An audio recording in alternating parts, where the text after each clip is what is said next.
Hey everyone, welcome back to the Orderly RV channel. In this video, I wanted to share a little bit about our recent camping experience to a popular camping destination that's located within an hour's drive from our front door, the KOA Campground that's located in Bellefonte, Pennsylvania. This particular KOA is classified as a KOA Holiday, meaning it's designed for longer, more recreational stays.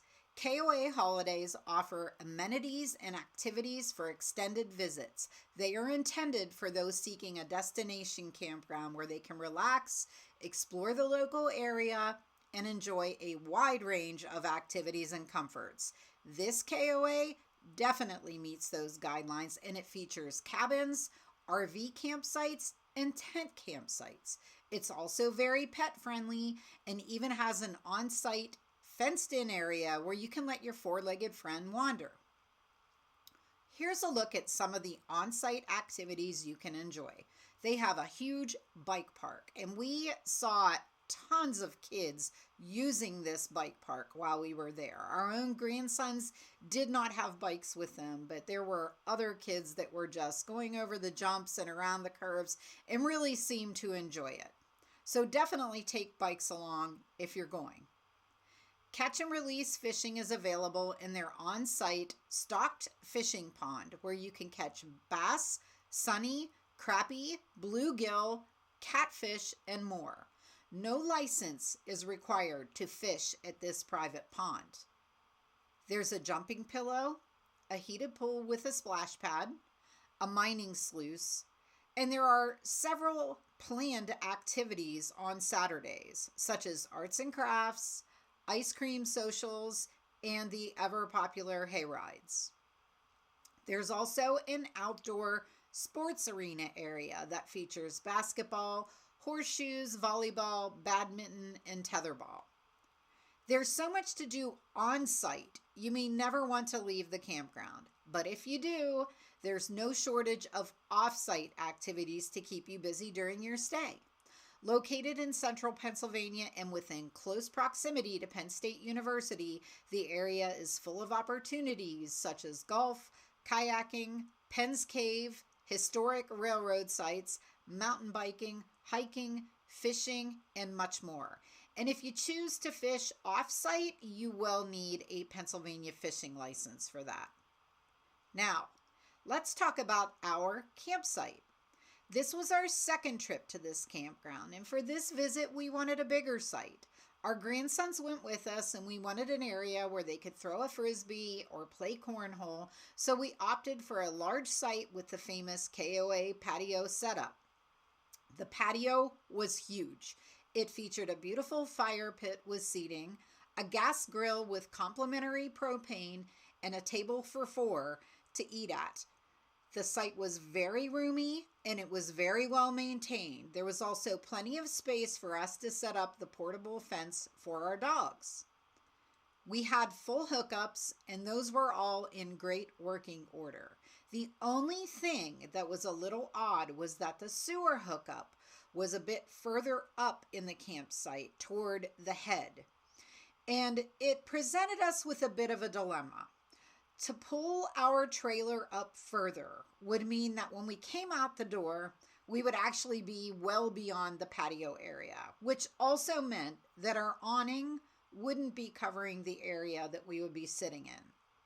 So my husband picked a spot that he felt would work best, and our sewer hose ended up being stretched to its limit. So much that we decided to head to the camp store to purchase a 10-foot extension just to give us a bit more slack so that we didn't have to worry about that thing popping out whenever we had to empty one of our tanks. As I looked around at the other campsites, I noticed that most of our neighbors found themselves in the exact same situation with the sewer. A lot of them needed that 10-foot extension hose as well just to be able to reach it comfortably. Last year, we stayed in a smaller pull-through site and we did not have this issue, so it may just be with these longer campsites and how the patios are laid out there. The sewer connection was also raised higher than usual, which made it hard to keep our hose snug. We were not able to use a sewer weight or a rock to keep it in place because it was so far above the ground.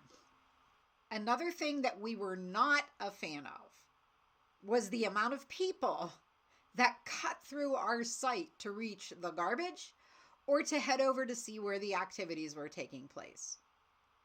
This is Camping Etiquette 101.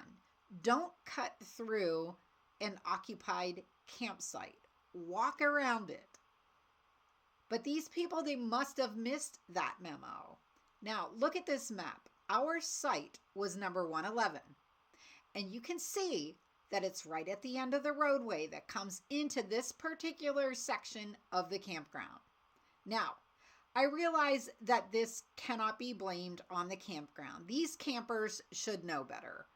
But we had so many people from the rows behind us that would just shortcut right through the side of our site.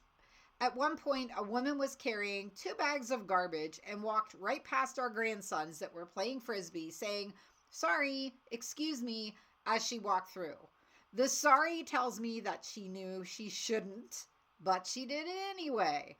It was just a bad place to put a campsite. It might have worked better as a common area with games or a pathway rather than placing a camping site right there.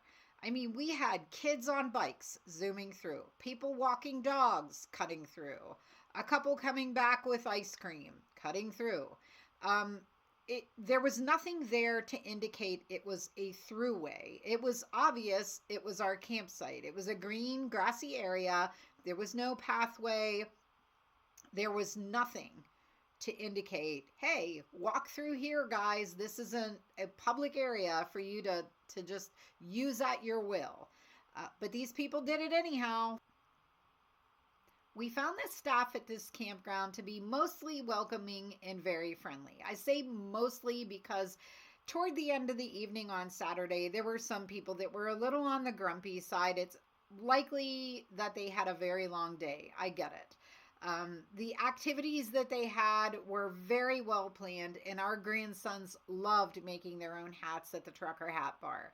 The camp store is fairly well stocked with a generous supply of camping items and a nice souvenir section, even some snacks available there for purchase. This campground is perfect for families with children. Both times we have visited, we have had 2 of our grandchildren with us. If you don't have kids, there is plenty to do off-site. If you prefer an experience where there aren't a lot of kids around, this may not be the campground for you. There are a ton of kids here. It is a family campground, and many of the kids are zipping around on their bikes, so drive carefully if you do go. This is a great campground, but if it were just the 2 of us, we likely would camp elsewhere. We really do this one for the kids. It's very nice and there's so much to do, so much to keep them entertained. But when it's just the 2 of us, we tend to gravitate towards campgrounds with a slower, more relaxing pace, the kind with no schedules or itineraries, and where we can plan our own adventures. I hope you enjoyed this review. If you found it to be helpful, be sure to subscribe and hit the notification bell so that you can ride along with us in our RV journey. If you have any questions or you want to share your own experience with the Bellefonte KOA, be sure to enter those in the comments. Thanks so much for joining us today, and we will see you in the next video.